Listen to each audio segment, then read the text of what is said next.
Welcome back to the deep dive. Today, we are putting on our detective hats. But not just any detective hats. We're channeling a very specific persona today. We are becoming Medlock Holmes. Medlock Holmes, I like that. Investigating the mysteries of medicine and biology, one clue at a time. Exactly. And the mystery we're investigating today is essentially the mystery of motive. Motive, okay. You know, in any good crime drama, you have the characters, the who. But to solve the case, you need the why and the how. You need the motive and the method. And in the world of biochemistry, which we're continuing to explore today, the characters are, well, they're the amino acids we discussed last time. Yeah. That linear sequence. Right. We have the script. We have the list of actors. But today, we're moving from the script to the performance. We're moving from the one-dimensional list of ingredients to the three-dimensional machine. We are talking about protein structure. And this is arguably the most critical leap in all of biology. It feels like it. You have this floppy one-dimensional string of chemicals, a polypeptide chain, and somehow, often in a matter of milliseconds, it spontaneously folds itself into a precise, functioning, three-dimensional shape. It's like throwing a deck of cards into the air and having them land as a perfectly constructed house of cards every single time. That is a very, very apt analogy. And the stakes are incredibly high because, as we're going to see, if that house of cards is slightly askew, if one card is out of place, the whole thing comes down. Well, the result isn't just a messy pile. The result is disease. Alzheimer's, mad cow disease, cystic fibrosis. These are, at their core, problems of shape, problems of folding. So to help us crack this case, we have our two heavy hitters, our source material. We do. We're synthesizing insights from Leninger's Principles of Biochemistry, specifically the chapter on the three-dimensional structure of proteins, and Harper's Illustrated Biochemistry, the chapter covering proteins, higher orders of structure. And they play different roles in this investigation, don't they? They really do. Think of Leninger as the physicist or the engineer of the group. Okay, the engineer. Leninger is going to give us the thermodynamics, the forces, the why. The protein folds the way it does. It explains the rules of the universe that these molecules have to obey. And Harper. Harper is the doctor, a clinician. Harper takes those physical principles and grounds them in clinical reality. It tells us what happens to a human patient when the folding goes wrong. It connects the chemistry to the pathology. Precisely. The so what? Perfect. So we've got the engineer and the doctor, and just a quick disclaimer before we dive in. This is a conceptual map. We are synthesizing these huge topics to give you the aha moments. Right. But we aren't replacing the texts. If you want the calculus of the thermodynamics, you still need to open the book. Absolutely. We're here to help you see the forest so you don't get lost in the trees. Reading the original material is essential to truly grasp the depth here. Okay, let's start with a fundamental problem. The miracle, really, of folding. We established that a protein is a chain of amino acids. Hundreds of them. Thousands sometimes. And they're held together by peptide bonds. But here's the thing that blows my mind, and Leninger makes a big point of this. Theoretically, this chain could fold into an almost infinite number of shapes. This is actually known as the Leventhal paradox. It's a thought experiment proposed by Cyrus Leventhal back in the late 1960s. Walk me through it. Okay, so imagine a small protein, say just 100 amino acids long. And let's be generous and imagine each amino acid can only bend in two directions, which is a gross underestimation, by the way. Right, because they can rotate in all sorts of ways around those bonds. Exactly. But let's just keep it simple. If the protein had to physically try every single possible combination of bends and twists to find the correct one. Like trying every key on a keychain to find the one that fits the lock. A very, very big keychain, even if it tried one shape every picosecond. And a picosecond is what, a trillionth of a second? Incredibly fast. Even at that speed, it would take longer than the age of the universe to find the correct functional shape. Longer than the age of the universe. That is a number so big it just doesn't even make sense to the human brain. But in my cells, right now, as we speak, proteins are folding in. What? Milliseconds, sometimes microseconds. So the protein isn't guessing. It's not random trial and error. No, it is absolutely not random. And that is the core theme of today's deep dive. Shapes is never accidental. Function is never random. So what's it doing? The protein is seeking something. It's seeking the state of lowest energy. We call this the native conformation. The native conformation? That sounds like a relaxed state, like me on a Sunday afternoon. In a thermodynamic sense, yes. It's the state where the protein is most stable. where the free energy, or delta G, is lowest. It's where the protein wants to be. So it's not a random search. No, the folding process is more like a slide down an energy funnel toward this one stable state at the bottom. I see. And Harper's brings up a really cool concept here regarding the complexity of all this. We all know the genome, that's the DNA instructions. But Harper talks about the proteome. Right. The genome is the library of blueprints. It's relatively static. Right. Every cell has the same DNA. Every cell in your body has the same genome. Whether it's a liver cell or a brain cell, the DNA library is identical. But the proteome is the actual collection of working machines, the proteins, in a specific cell at a specific time. And that changes, right? Constantly. It changes based on what you ate, if you're stressed, if you're sick, if you're hot or cold.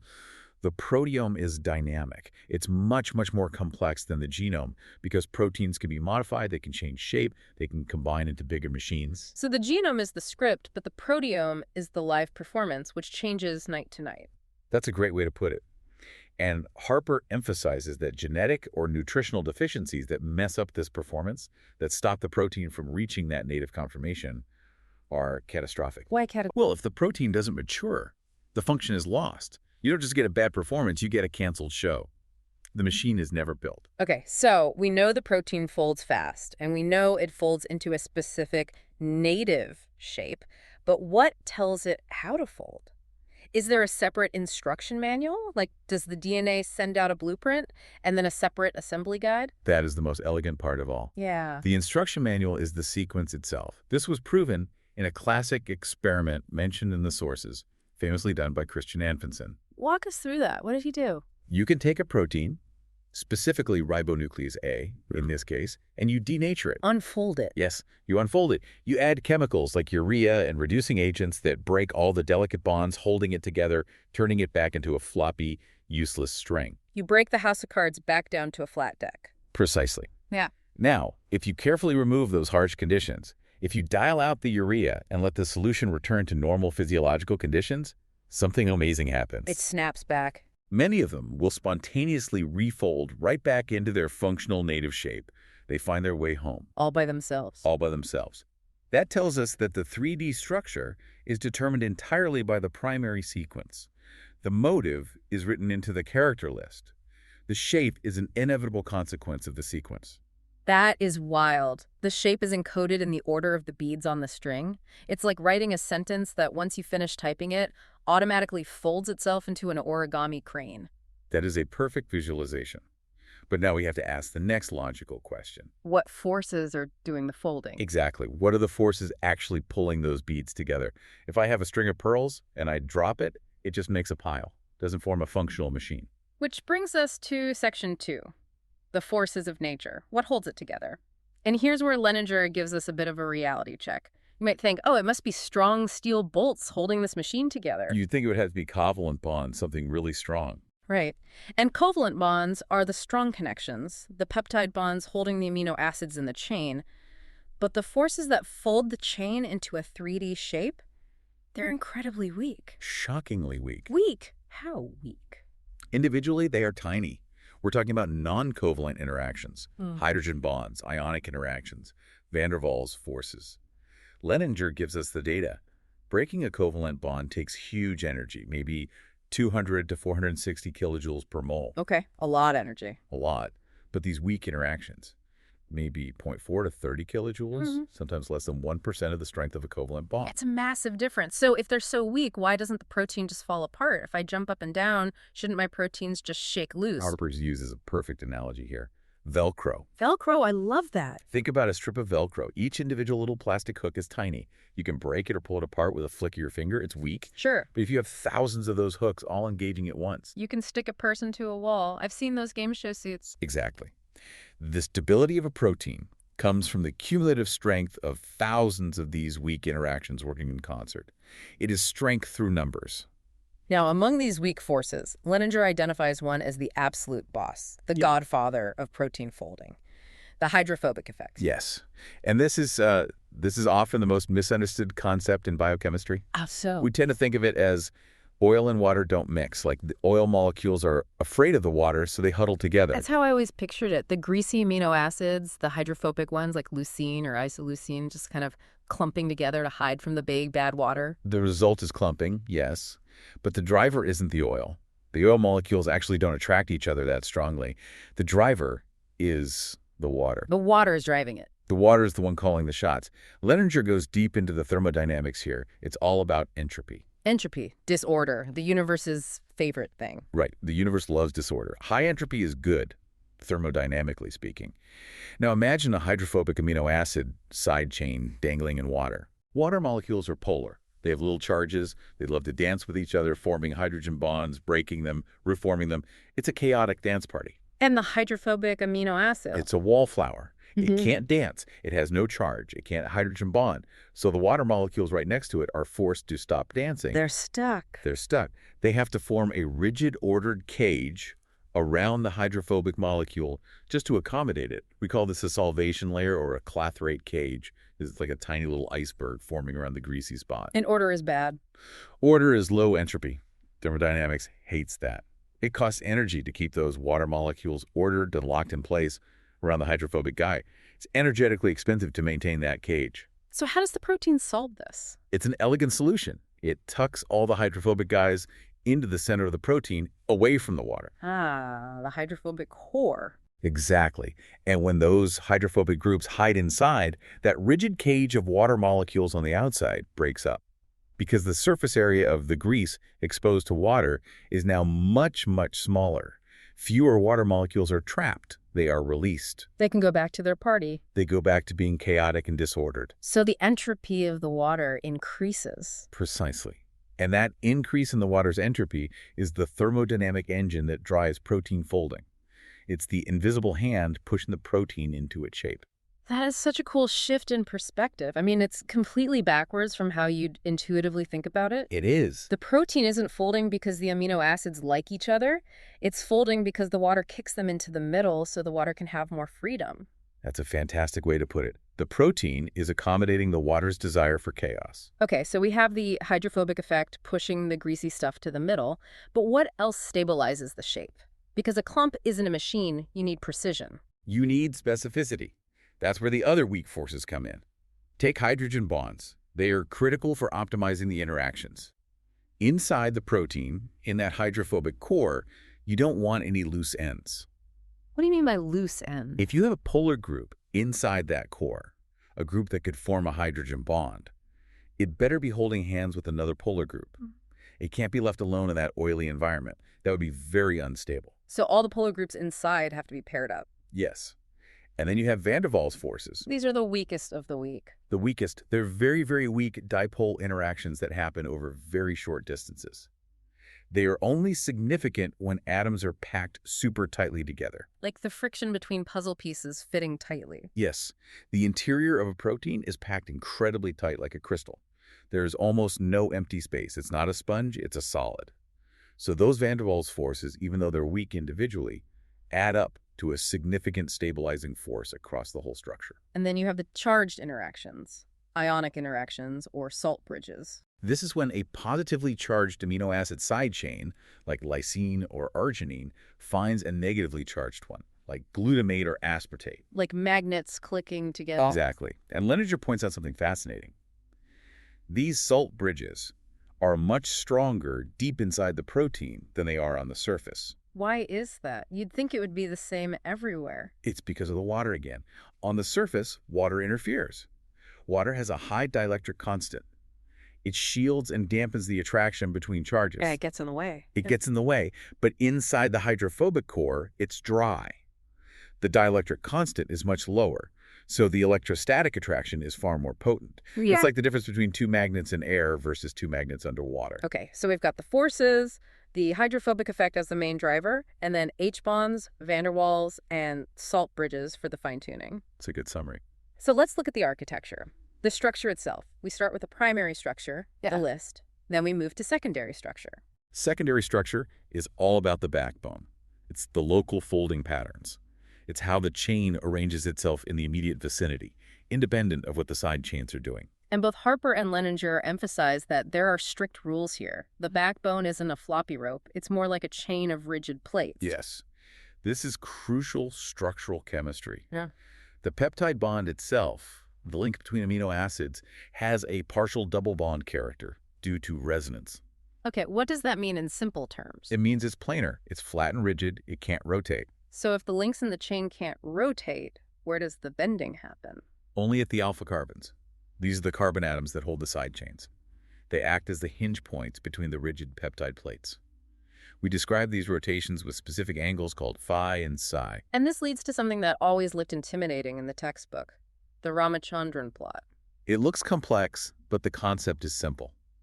The Ramachandran plot is basically a map of allowed shapes. A map of what's possible. Exactly.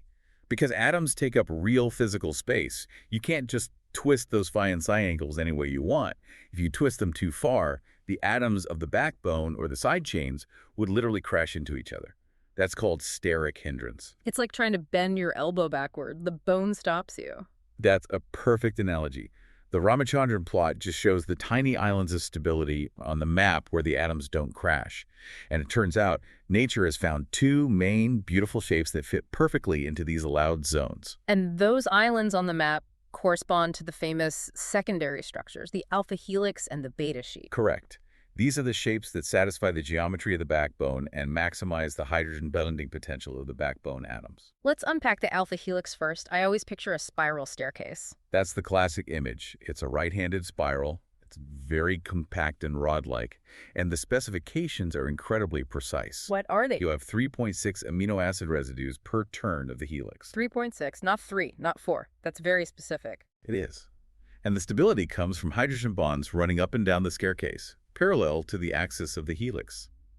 Every amino acid's backbone carbonyl, the C-double bond-O, is hydrogen bonded to the amino group, the NH, 4 steps above it in the sequence. So the first amino acid bonds to the 5th, the second to the 6th, and so on. Exactly. It acts like an internal support beam, locking the spiral in place. And where do the side chains, the R groups, the unique parts of the amino acids go? They point outward, like the bristles on a bottle brush. This is crucial because it keeps the bulky side chains away from the tight spiral of the backbone. They're on the outside, free to interact with the environment or other proteins. Are there any amino acids that hate being in a helix? Any that just don't fit? Oh yes. Proline is the notorious helix breaker. Why does proline hate the spiral? It has two problems. Structurally, proline is rigid. Its side chain is a ring that connects back to the backbone nitrogen. Right, it's the weird one. It's the weird one. It literally doesn't have the flexibility to twist into that 3.6 residue spiral. It introduces a sharp kink.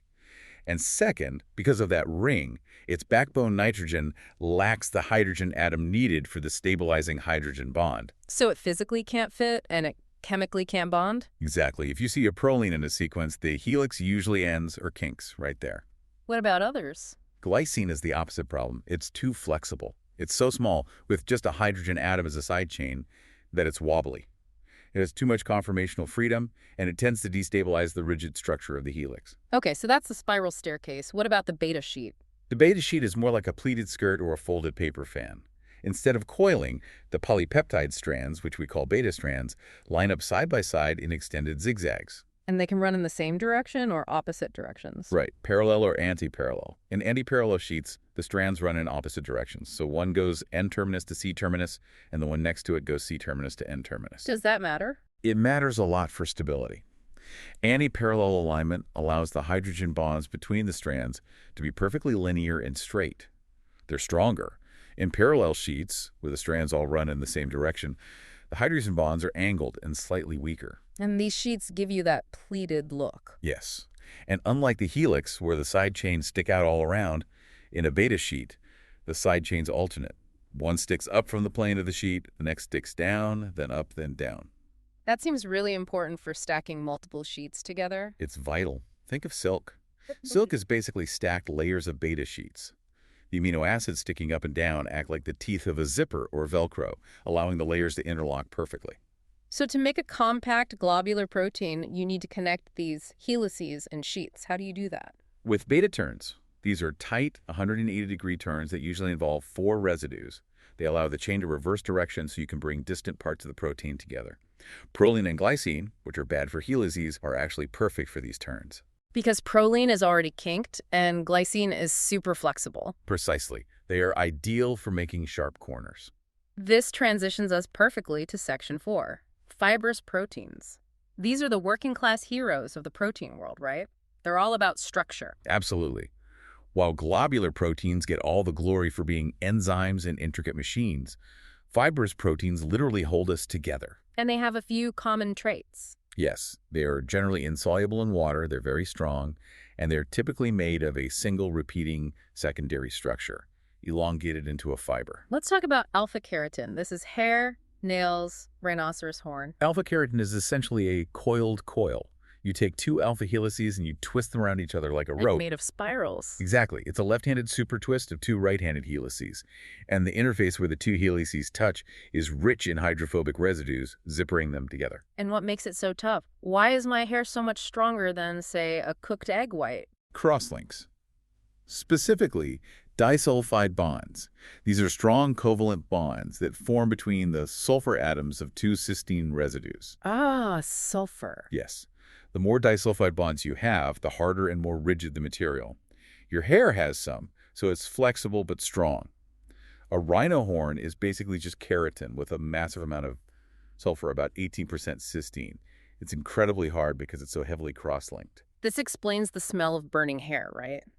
That awful smell. That's the sulfur from the cysteines burning, and it also explains how a perm works at the hair salon. I've always wondered about the chemistry of a perm. How do you permanently curl straight hair? You're doing high-level protein engineering on your head. Okay, break it down. First, the stylist applies a reducing agent. This chemical breaks the disulfide bonds. It unlinks the sulfur bridges between the keratin helices. So the structure is loose, the ropes are untied from each other? Exactly. Then you mechanically reshape the hair, you put it in curlers, which slides the helices past each other into a new curled shape. Finally, you apply an oxidizing agent. This causes new disulfide bonds to form in the new positions, locking the curls in place. You are chemically remodeling the quaternary structure of the protein in your hair. That's precisely what's happening. And if you wash it too soon, before the oxidation reaction is complete, the curl falls out. A little shout out to Legally Blonde for that piece of biochemical wisdom. Amazing. Biochemistry in the salon. Now, the other big fibrous protein is collagen. Harper emphasizes this one a lot because of its huge medical importance. Collagen is the most abundant protein in mammals. Full stop. It's everywhere. It's in your bones, tendons, skin, corneas. It literally holds you together. It's the steel rebar in the concrete of your body. But it's not an alpha helix, right? This is a key point. No, and this is a common point of confusion. Collagen forms a unique left-handed helix. It has only 3 residues per turn, not 3.6 like an alpha helix. It's a bit looser. And it doesn't exist alone. No. 3 of these unique left-handed strands wrap around each other to form a right-handed triple helix. It's like a super strong, multi-stranded cable. And the sequence of amino acids is very repetitive. It has to be. The center of that triple helix, where the 3 strands touch, is incredibly crowded. There is absolutely no room for a side chain. Only the smallest amino acid can fit there. Glycine. Correct. Every third residue must be glycine. The repeating sequence is glyXY over and over. So what happens if you mutate that glycine? If a genetic error swaps it for something else? Disaster. If you swap that tiny glycine for a larger amino acid, even a small one like alanine, the strands can't pack tightly together. The triple helix becomes unstable. And this causes disease. Yes, this is the molecular basis of genetic diseases like osteogenesis imperfecta or brittle bone disease. The bones form, but the collagen reinforcing them is structurally compromised. It's like building a skyscraper with cracked concrete. You also see it in certain forms of Ehlers-Danlos syndrome with hyperflexible joints and stretchy skin. Wow. Harper also links collagen to scurvy. This is the classic pirate disease. What's the connection there? It comes down to stability again. The collagen triple helix is stabilized by hydrogen bonds between the strands. But to form those crucial hydrogen bonds, the proline and lysine residues in the chain need to be modified. They need to be hydroxylated, have an OH group added. Turning proline into hydroxyproline. Exactly. And the enzyme that performs that reaction requires a cofactor. It cannot work without aviculated. Yep, vitamin C. Vitamin C. So if you're a sailor on a long voyage without fresh citrus fruits, you run out of vitamin C. The enzyme stops working. You stop hydroxylating your proline. And without hydroxyproline. The hydrogen bonds don't form properly. The collagen triple helix becomes unstable. Harper notes that the melting temperature of the collagen literally drops to below body temperature. That is horrifying. It melts in your body. Effectively, yes. That's why sailors with scurvy had their old wounds reopened, their gums bleed, their teeth fall out, and their blood vessels become fragile. The connective tissue holding them together was literally losing its structural integrity because of a missing vitamin required for a single chemical modification. It really shows how fragile the system is. Life hangs by a thread or a hydrogen bond. It does. It's a stark reminder that nutrition translates directly to structural biochemistry. Moving on from the ropes and cables, let's talk about the globular proteins. Section 5. This is where things get really complicated and folded up. This is tertiary structure. This is the overall 3D shape of the single polypeptide chain. We aren't just twisting a rope anymore. We are folding that rope into a complex, compact wad. Globular. Yes. Myoglobin is the classic example Leninger uses. It was the very first protein structure ever solved by John Kendrew in the 1950s using X-ray crystallography. A landmark achievement. And what did they see when they finally looked at it? What was the big reveal? They saw that hydrophobic core we talked about earlier. It was vividly, undeniably clear. The inside of myoglobin, which acts as an oxygen storage tank in muscles, is almost entirely non-polar amino acids, packed tight. The outside is covered in polar hydrophilic amino acids interacting with the water. It was the perfect proof of principle. This is where we start hearing terms like motifs and domains. What's the difference? They sound similar. Good question. They can be confusing. A motif, which is also called a fold or supersecondary structure, is a recognizable pattern of secondary structures. Give me an example. A beta-alpha-beta loop. It's a common arrangement. It's like a musical phrase or a chord. It appears in many different proteins, in different songs, but it's not a whole song itself. It doesn't usually have a function on its own. Okay, a recurring pattern. And a domain. A domain is a larger functional unit. It's a part of the protein that folds independently and usually does a specific job. A single large protein might have a binding domain that grabs a molecule and a separate catalytic domain that chops it up. They are like rooms in a house, each with its own purpose. And evolution can mix and match these domains. Precisely. It's like Lego bricks. You can take a DNA binding domain from one protein and a signaling domain from another to create a brand new protein with a novel function. It's a major way that protein diversity is generated. Now, Leninger introduces a concept that I find really counterintuitive, especially after everything we've just said. Intrinsically disordered proteins. Yes, IDPs. This has been a revolution in structural biology in the last 2 decades. We just spent 30 minutes talking about how structure is everything. Form follows function, the lock and key. And now you're telling me some proteins function by having no fixed structure. It was a shock to the field, honestly. For decades, we used to think if a protein was disordered, it was broken or denatured. We'd throw it out of our experiments. But it turns out about a third of all human proteins have large disordered segments. Why? What's the advantage of being spaghetti? Functional promiscuity. Biochemical promiscuity. Exactly. If you are a rigid rock, you can only fit into a rock-shaped hole. You have 1, maybe 2 specific binding partners. But if you are a flexible string, you can mold yourself to fit many different partners. Ah, so you can be a hub in a network. Correct. Take P53, the guardian of the genome. It's a crucial tumor suppressor protein. It has large disordered regions that allow it to interact with dozens of different proteins to coordinate cell division and DNA repair. Or another example is P27. What does that one do? It's a cell cycle inhibitor. It literally wraps around kinase enzymes to stop them from working. It acts like a blanket, smothering the enzyme. You can't do that if you're a rigid brick. That makes sense. It's adaptability. The spaghetti can wrap around anything. But there's a risk. Because they are disordered and have exposed hydrophobic regions, they're very vulnerable to aggregation. They live on a knife's edge. Let's level up one more time. Quaternary structure. Section 6, teamwork. Yes, this is teamwork. Quaternary structure is when you have multiple polypeptide chains, multiple subunits coming together to form one large functional complex. And we can classify them, right? A dimer has 2 subunits, a tetramer has 4.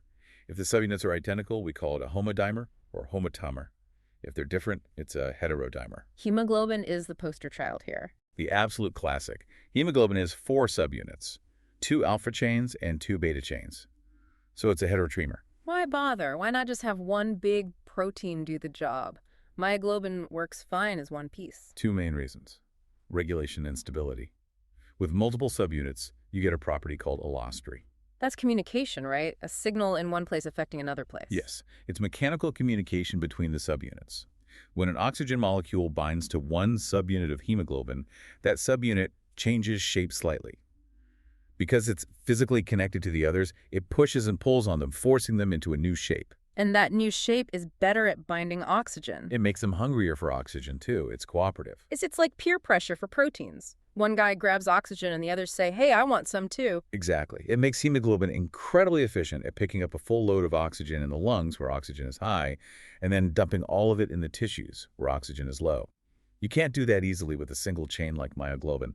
Myoglobin is greedy, it holds on too tight. Hemoglobin knows when to share. Okay, we've built the machine, we've gone from sequence to helix to globule to complex, but how does it actually happen inside the cell? Section 7, the journey, the folding process. We go back to Lehninger for the thermodynamics. The best way to visualize this is as a folding funnel. Paint the picture for me. Imagine a wide, steep funnel or a canyon. At the top, at the wide rim, the protein is unfolded. It has high energy and high entropy. It's flailing around in millions of possible shapes. Okay. As it begins to fold, it moves down the funnel. And the gravity pulling it down is? The gravity is the thermodynamic drive to lower its free energy, to become more stable. As it falls down the funnel gets narrower, it has fewer and fewer shape options, it makes some local decisions, hey, let's form a helix here. Then those helices pack together. Finally, it drops into the narrow spot at the bottom, the native state. But it's not always a smooth ride down the slide, right? No. The funnel can have bumps and traps. Sometimes a protein gets stuck in a local minimum, a shape that is stable-ish, but not the best, most functional one. Or it can get tangled with another protein on its way down. And this is dangerous. Extremely. Inside a cell, it's incredibly crowded. It's like a mosh pit.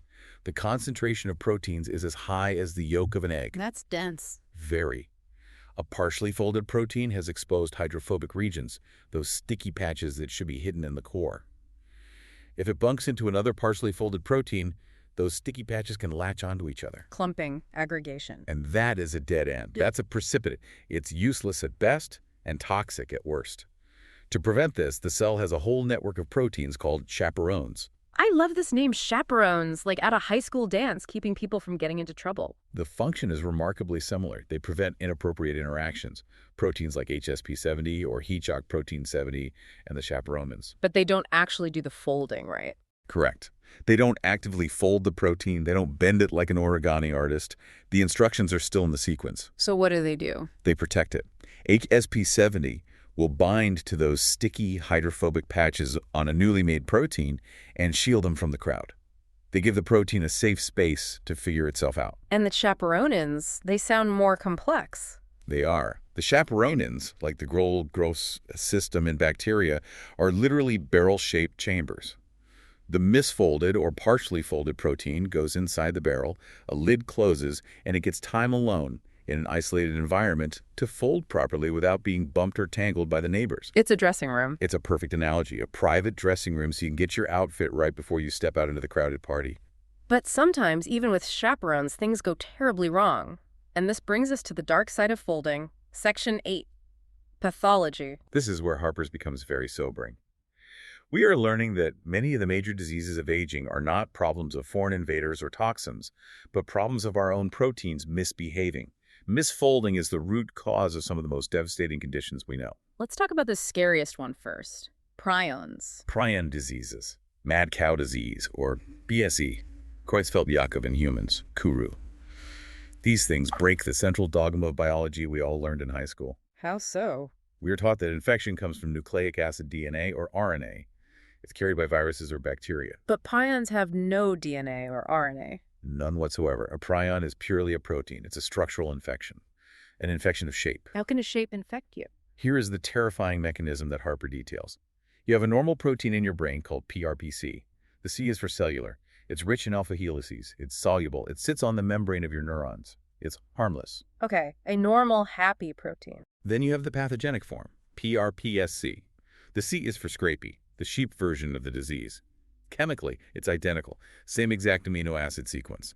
But structurally, it's completely different. It has lost its alpha helices and refolded into beta sheets. So it's the same actor, just wearing a different costume, a villain costume. Yes, and here is the horror. When the villain touches the hero, when a PRPSC protein physically contacts a normal PRPC protein, it acts as a template. It forces the PRPC to change shape. It converts the alpha helix into a beta sheet. It corrupts it. It recruits it to the dark side. It's a chain reaction. One PRPSC makes two. to make 4. These beta sheet forms are incredibly sticky and insoluble. They clump together into massive amyloid fibrils that kill the neuron. Over time, this process turns the brain tissue into a sponge, hence spongiform encephalopathy. That is absolutely terrifying. It's like molecular zombies. It is. And it shows that the stability of the native state isn't guaranteed. There's a dark energetic state that is also stable but deadly.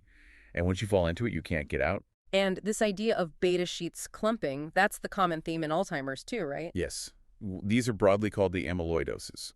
In Alzheimer's disease, you have the amyloid beta peptide.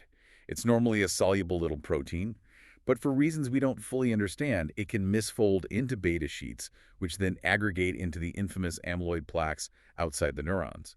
And Parkinson's. Huntington's. Similar mechanisms, but with different proteins and happening inside the cells. In Parkinson's, it's alpha-synuclein aggregating into Lewy bodies. In Huntington's, it's the Huntingtin protein. It's all the same fundamental problem. Sticky hydrophobic patches get exposed, leading to aggregation and cellular death. What about cystic fibrosis? Harper mentions that as a folding disease, but the mechanism seems a little different. Cystic fibrosis is heartbreaking because it's a case of the cell's quality control system being too strict. Too strict? How can it be too strict? The most common mutation is a deletion of a single amino acid phenylalanine at position 508. This causes the CFTR protein, which is a chloride channel, to misfold slightly. Does it still work? That's the thing. It often could work. It might be only 50% functional, but it could function as a channel. But the cell's quality control system, the chaperones, and the degradation machinery in the ER detect that slight misfold. They say, nope, this is defective, and they tag it for destruction. It gets shredded before it ever reaches the cell membrane. So the protein never even makes it to the cell surface to do its job. Exactly. The patient lacks the chloride channel, not because the protein is totally broken, but because the cell threw it in the trash before it could even try to work. That implies a really clever treatment strategy, though. It does. And it's a new class of drugs called pharmacological chaperones. These are small molecules that can bind to the mutant protein and help stabilize it, helping it fold just enough to pass inspection. It helps it sneak past the quality control guards. Exactly. If it can sneak past quality control, it can get to the membrane and do its job, even if it's not perfectly. It's a beautiful example of using structural biology to design rational therapies. That is fascinating. We are literally hacking the folding funnel to treat disease. We are. And it's saving lives. So Medlock Holmes, what is our verdict after this deep dive? The verdict is that structure is everything. We started by asking how a string becomes a machine, and we found that it's this delicate, beautiful dance of thermodynamics. The hydrophobic effect pushes the core together to save the water's entropy. The hydrogen bonds and salt bridges lock it in place with exquisite precision. The rigid constraints of the peptide bond limit the possibilities. And when it works, you get hemoglobin, antibodies, collagen, you get life. But when it fails, when the origami goes wrong, you get aggregation, you get loss of function, you get disease. It really makes you appreciate the incredible complexity and, frankly, the fragility of what's happening inside us right now. It should. Every single enzyme in your body is balancing on the edge of a thermodynamic cliff, maintained by thousands of weak forces, constantly monitored by chaperones. It's an absolute miracle of physics. Life hangs by a thread, or rather a hydrogen bond. Before we go, I want to leave the listener with a final thought. We talked about how proteins fold into these amazing structures, but Leninger briefly mentioned that proteins breathe. They aren't static, rigid statues. They vibrate. They open and close. Yes, absolutely. The old lock and key analogy for enzymes is a bit outdated. It's more like an induced fit. The protein hugs the molecule it works on, changing shape as it binds. So I encourage you, open the books, look at the beautiful diagrams of myoglobin and collagen in Leninger and Harper, but don't just see them as static drawings. Try to visualize them breathing, vibrating as living machines. And remember, understanding the shape is the only way to understand the motive. Until the next deep dive, keep your bonds stable. And stay folded.